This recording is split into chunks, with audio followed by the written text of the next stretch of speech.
Assalamu alaikum. Peace be upon you all. This is your host, Amina Ahmed, and you're watching Muslim Network TV. Welcome back to another episode of NextGen, where we speak about various issues that are going on across our world. And Happy New Year to all of you.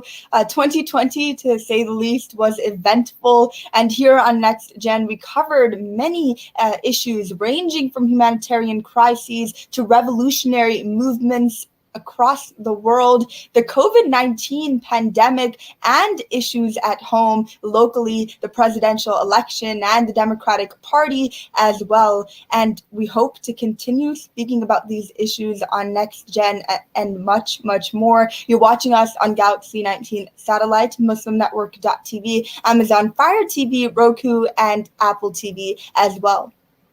Now, today's episode on NextGen is one that we covered slightly in 2020, but what we had covered of it was the historical context of the situation, the plight of the Rohingya population who are suffering a genocide that is being committed. And today, we will speak about the current updates of this genocide, what is happening right now, what is the work that is being done to alleviate and aid in this crisis. And with us today, we have Yasmin Ullah, a Rohingya Canadian activist and political science academic, former president of Rohingya Human Rights Network, raising awareness of the Rohingya genocide. She continues to be active. I spoke with her on a human rights panel not too long ago as well. Phenomenal work that you're doing, Yasmin. Thank you for being on our show. Thank you for having me here. It's an honor. And it is for us as well. But Yasmin, I want to ask you straight away, right? The Rohingya crisis is one that has been ongoing for several years. What are the updates that we are seeing right now? What is the situation of the Rohingya population currently? Well, there are two folds of this. There are current situations that are happening within the country, within Myanmar, because there are about 600,000 people that are still left in Myanmar, in Rakhine State and various other parts of Myanmar. The other fold of this is people who are living as diaspora, but not necessarily in a developed country. A lot of them live in Indonesia, Malaysia, Thailand, Southeast Asia, basically. But majority of the Rohingya population now lives and reside inside the refugee camps. It was dubbed by the UN as the largest refugee camps in the world in Cox's Bazar, Bangladesh. And I would say to say that it's volatile, the situations in both dimensions are very, very volatile is an understatement. Continuously, the Myanmar military, terrorize and instigate fear within the Rohingya population. And just within the last year and early this year as well, there have been a lot of mass incarceration of Rohingya people because they did not comply with the mobility law, which, only restrict Rohingya within their own villages. And certain resources are taken away. There is a lot of disenfranchisement of Rohingya people during the election. The 2020 elections, where the NLD, led by Aung San Suu Kyi, the Nobel laureate, won a landslide victory again. Rohingya people were also disenfranchised from that process of democratic election and having their rights to vote. They're also deprived of many resources, many basic needs, school, hospitals, anything that's just essential to living a life. I can talk about my own family, which majority of them are still living in Rakhine State. My grandmother has a condition. I think it's glaucoma, but obviously I'm not a doctor, so I can't really diagnose her. But she's been dealing with some sort of blindness for quite some time, and it's been years. She could not get treated because she's a Rohingya, and that might not mean a lot of things when you're already in constant pressure of being oppressed for all your life. But it restricts a lot of access and opportunity to life chances that are, not equal to other Burmese, ethnic nationalities or Burmese people in general who are, protected by law. In a corrupt, country, it is really hard to say who's protected and who's not. But there are often this sort of two different side of the society that the corrupt government try to create, which is, one is to be vilified, and the other one is to work along, the government, basically work and consent to their own oppression. It's called hegemony in sociology, and so this part of the society that goes along with the oppression of themselves and other people, constantly, are bombarded by media and rhetorics that put down the Rohingya and other ethnic nationality as villains, as the root of all evil, as these uneducated, brown, dark people who are having too many kids. It's a rhetoric that we've seen before, and it's used worldwide. It's a global trend that tyrants have used in order to disenfranchise people and silence them for their struggle and resistance. And so this is on the side of Myanmar. The internet connection, for example, have been cut for the longest time, for about 2 years now, and people are not able to connect with their own family members, connect with people on the inside. For example, myself, a lot of my family members would have to go near, one of the network pole in order to try to find, the signal. All of this is just this is the current life of a Rohingya, and it's probably much worse than I can, explain in a few minutes. But on the other side of the river, specifically in the refugee camps, the situation, especially during the COVID lockdown, which had started since April, has not really been a ground for any productivity, any sort of consolidation of a sense of self for people inside the camps, because they've been torn away from their homes. They've been, they witnessed one of the worst crimes, that humankind knows, and they are now pushed, into this crowded space. I fortunately have an opportunity to visit the refugee camps just before the lockdown last year, in February, at the end of February, and I saw it with my own eyes. Part of my life, I grew up in the refugee camps, but it was in Thailand. So even though it was not very different from how I have grown up to how the refugee camps were in my memory, this was much worse, in the case that even though there are a lot of international aids at the beginning, obviously this is a very early stage. If we compare it to how long refugees would have to stay in refugee camps, most of the time in research, most likely they would have to stay there for 40 years, and that's just the timeline that the researchers have shown us. But not just the crowded space or the lack of resources that they're dealing with. They're also dealing with the trauma, the kind of struggles that they've had all their lives. That's not just existing within the fold of how their life has been restricted in Myanmar, but also when they move to another country, in fleeing for their lives, even though at first there's this remnants and feeling of security. But now, because the refugee camps have been ravaged by human traffickers, sex traffickers, and they're often not afforded the safety and security that they would have. Often a lot of these family and households have been have witnessed murder and slaughter of one of their family members or more. All of this take a toll on you. On top of that, there's COVID-19.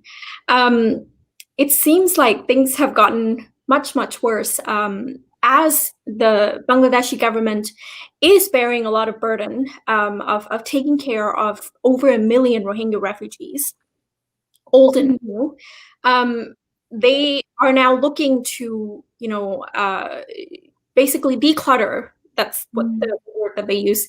Declutter the camps a little bit and bring about like 100,000 people to an uninhabitable island called Basanchar, off of the Bay of Bengal, which is a remote island without resources in terms of connectivity or without any, I guess, transparency in how they're living, in what goes on within those facilities. Even though the Bangladeshi government have obviously, there is a lot to be said. To our grateful, to our sense of gratitude in terms of how Bangladesh have helped us and welcomed us at first, but removing people from their existing location and relocating them to another uninhabitable island with very, very little access to the outside world is is prime for social disintegration.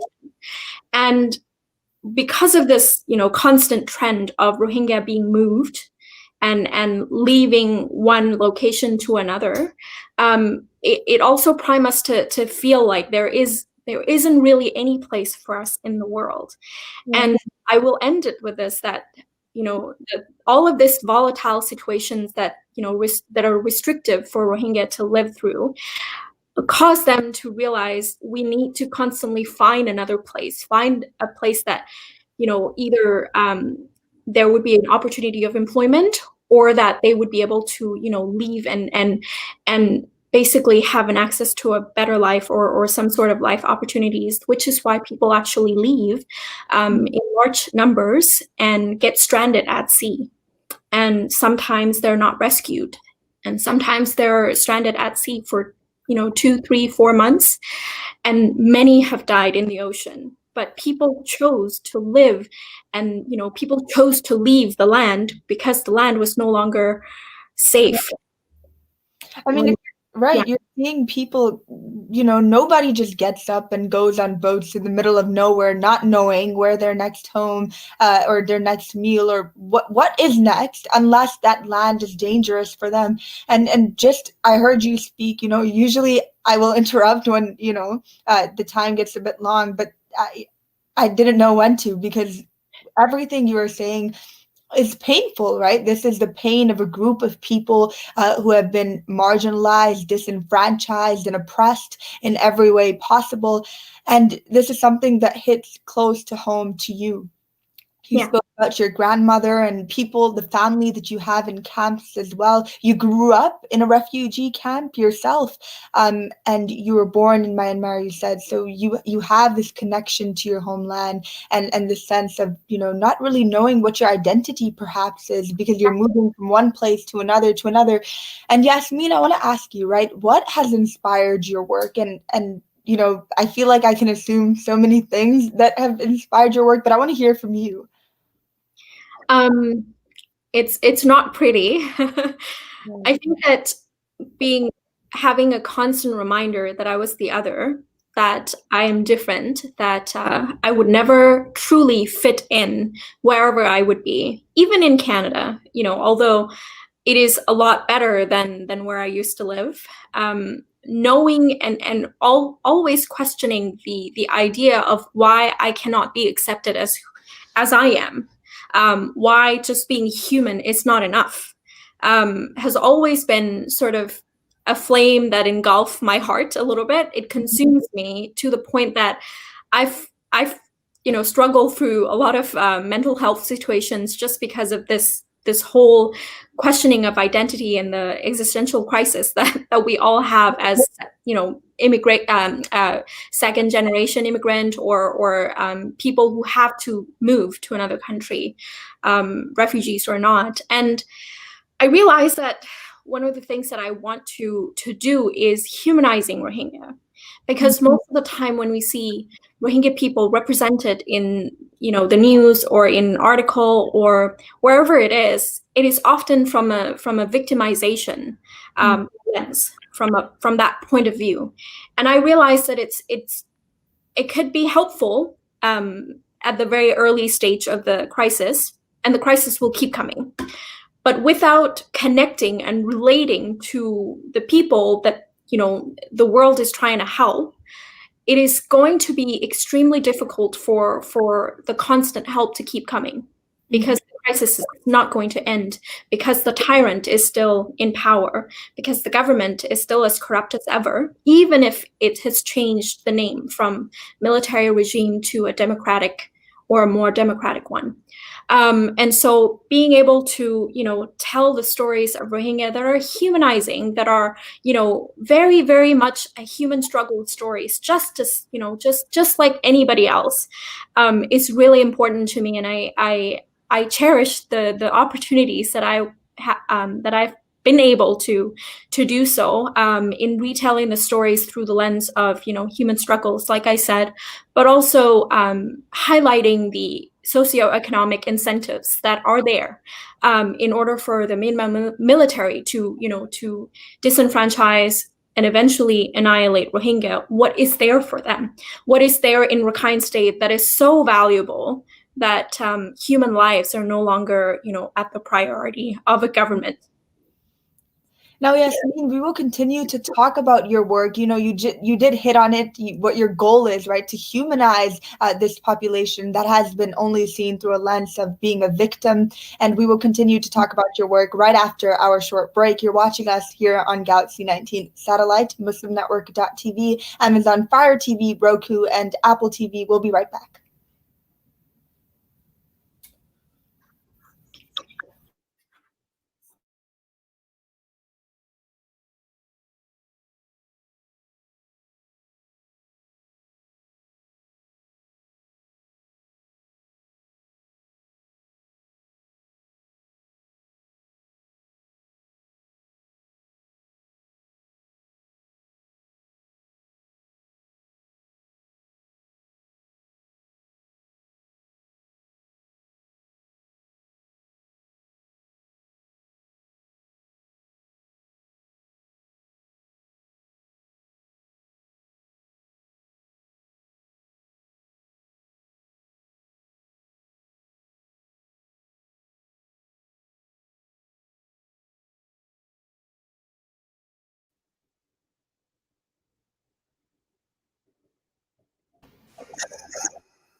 Welcome back to NextGen. I'm here with Yasmin Ullah, a Rohingya Canadian activist, speaking about the work that she is doing and the current situation of the Rohingya population. Tell us about your work, the work that you do along with other organizations as well, in Canada and at an international scale as well.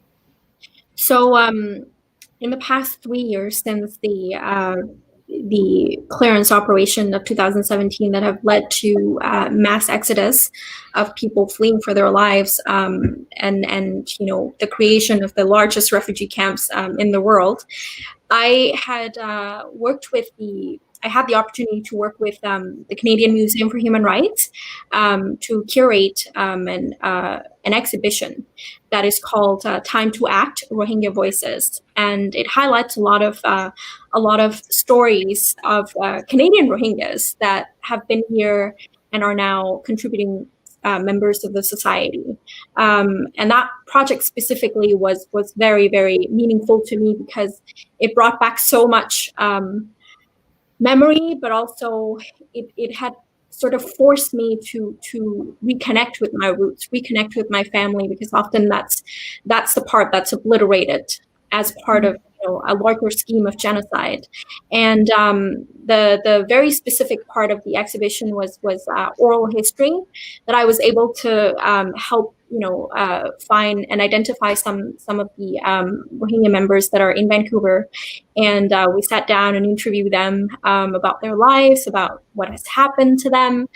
And just like I said before the break, it is a very, very human story of struggles and wanting to find a place of solace, wanting to have the kind of life opportunities afforded to them the same ways that others would be afforded, and for a brighter future for their families. So the exhibition is still ongoing. I think that it will end sometime this year. So if you're somewhere close by, and hopefully the border will open soon, and COVID-19 will be sort of managed better. It is in Winnipeg, Manitoba, sort of close. I think it has a border to the U.S. I believe so. And the next one was a genocide learning tool. I was working with the Montreal Holocaust Museum, and basically the museum had compared the process of othering, in otherization, in alienating Rohingya by giving them a specific card that is different from the rest of the people. I think it is very similar to the ways India is dealing with Muslim right now in terms of national registration cards. We have the exact same name for something very different, but it is basically that. It's process of alienation and emphasizing the idea that Rohingya are somehow different from the other people, and are not worthy of protection and services that are supposed to be granted by the state. Now, I worked with them to basically, highlight some of those ideas, but they also compare the process of othering with, one of the Holocaust survivor and his story, and it was combined to basically serve as a tool for high school students and the teachers to teach in genocide study. So that was one of the things I really take pride in. It was a very high moment that I was able to help with that process. I'm also a poet. I don't know if that's believable, but I have written some poems in the past and continue to do so. But I've written a few pieces on the Rohingya crisis and the sense of identity. I think that it's really, really meaningful when it comes from from that lens of a creative writing.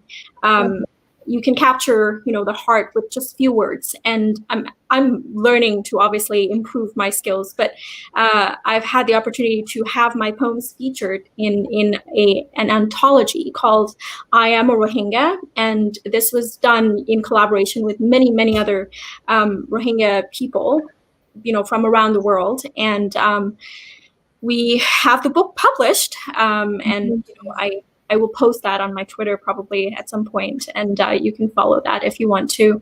And so far at this moment, I am working a little bit more on the side of highlighting the issues around trauma, intergenerational trauma, sexual and gender-based violence, as well as this that we've talked about a little bit more on the question of identity and question of who we are as a people, because we're so fragmented. And I'm also working on a project with an organization called AltSean, and they're working on bridging the gap with so Rohingya youth are working really, really tirelessly in the camps, and I've witnessed some of that when I was visiting. But they have very few means in order to connect with their, other Burmese ethnic nationalities, because of the connection, because of the resources, because of the oppression that is also ongoing for many of the ethnic nationalities, because Burma is so diverse. It's so ironic that the country is somehow the most racist of them all, with so much diversity, with so many languages spoken, with so many different kind of people. Instead, the government chose to disenfranchise one group over the other, and this is the mess that we're in. But we have been working constantly to basically educate ourselves, and we convene basically on the weekends on the internet, even though that's, there are issues of accessibility for a lot of young people that are inside Myanmar, but we try our best. And the convening is mostly about human rights, about crimes against humanity, about different international legislations that will sort of help uplift a community, or how we empower ourselves in order to move forward. And I think that highlighting the common ground, the common issue that we have, both being oppressed by the same perpetrator, was really, really, really important in bringing people together, even though we have a lot of misconceptions about each other. Especially one of the sessions that I've had early on was with the Rakhine youth, and many other ethnic nationalities also joined, but the specific people, the Rakhine Buddhist people, had really, really bought into the kind of rhetoric that the government have, sold them for years. And as the project went on, we are seeing a little bit of change, which is really, a momentous victory, because it is really hard to change the mindset and the misconceptions that is ingrained in you. But as we are continuing this project, I see that Rohingya are humanizing the ethnic nationalities and vice versa. So that is something promising, and so that's my focus at this moment, on top of school. Yeah, I know. There's a lot of things going on, you talked about firstly humanizing the Rohingya through these exhibitions that you are doing, as well as connecting with other groups, because it seems that obviously the Rohingya aren't the only population that's being oppressed. So that's very interesting that you are bringing people together from different ethnic minorities who may not have worked together, previously. But Yasmin, before we do end here, I want you to leave the audience with action items that they can do, right now. What can they do to help? They might have listened to you, now they feel empowered and educated, and maybe just want to do something. What can they do? I would say continue to talk about us. It sounds very, very easy and vague, but I don't want you to undermine the power of the words that are spoken, the compassion that you exhibit when you speak about Rohingya to other people that might not know about our plight. I don't specifically want you to just talk about what happened to us and how terrible it is and just make dua, which is really, really important. But talk about it in a sense that you're trying to educate other people about what's happening in the world and what's happening to humanity. Because whenever part of humanity falls apart, the other part will soon follow. It is a domino effect. It's not something that we can control. And so fighting hard against the oppression or fighting against the regime that is corrupt is really, really complicated. But it starts with just people paying attention to what happens to the victims or the survivors. And so really talk to your friends and family, and think about the ways that you might be able to contribute. There are a lot of ways to educate yourself online. I would really recommend to go and check out the genocide learning tool that I talked about. I will post that on my Twitter at some point after this, and learn a little bit more about who we are, and really maybe try to relate to us on a more human level. And I'm pretty sure that there will be something that you can pick apart and see within your life that are very, very similar to what Rohingya have gone through. The other very important part of this, which is it requires a lot more effort, is connecting with your representative, elected officials. It sounds really vain, and I understand, I've been there, that a lot of times some of the representatives just feel like, what, we have enough domestic issues going on. Why do we need to care about these people that are like thousands of miles away? Well, a lot of the issues that Rohingya have been through are somewhat a direct correlation of the U.S. foreign policy. Mm-hmm. The reality that Aung San Suu Kyi had been able to be reelected was because the US government had actually somewhat supported her in the Obama era. And it is continued on because Aung San Suu Kyi is best friend with Mitch McConnell. Mm-hmm. I'm so glad that he's no longer the majority leader. But who knows? Who knows what's going to come next? And I would be expressing this perhaps too soon, but there are a lot of people that are working on the Myanmar profile and Bangladesh, on the refugee camps, on the Rohingya profile that are not very empathetic to the plight of Rohingya in terms of the administration that's coming. Right.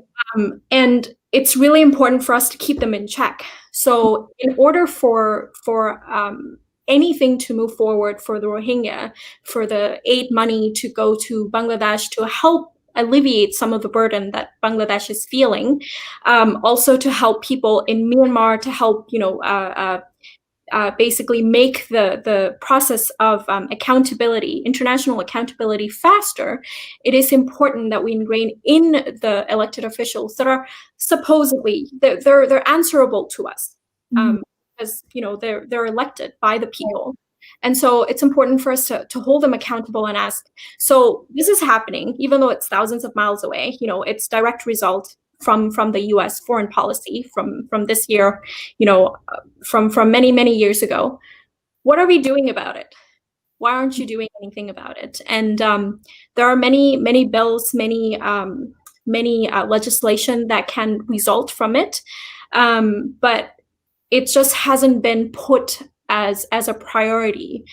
We have seen it's completely possible with the Uyghur case, even though there was a lot of vested motivation that are not really for the people, even though it was more the hostility against China. But it is important to use whatever leverage, whatever I guess motivation that the legislators have in order to help the people. So yeah, just do these two things and feel free to connect with me on Twitter. Yeah. So Yasmin said to firstly educate yourself and secondly connect with the Rohingya population and put pressure on your elected officials, show them that this is an issue that you care about. It doesn't take that long to write an email out, to write a letter out. And nowadays, with these templates that you have activists online providing, it's very easy. You just have to copy paste and email it to your elected official. And I hope that all of you can take that away today, can feel equipped to do something. Inshallah. Thank you so much, Yasmin, for being with us today. And thank you. Thank you to our audience for tuning in. And assalamu alaikum. Peace.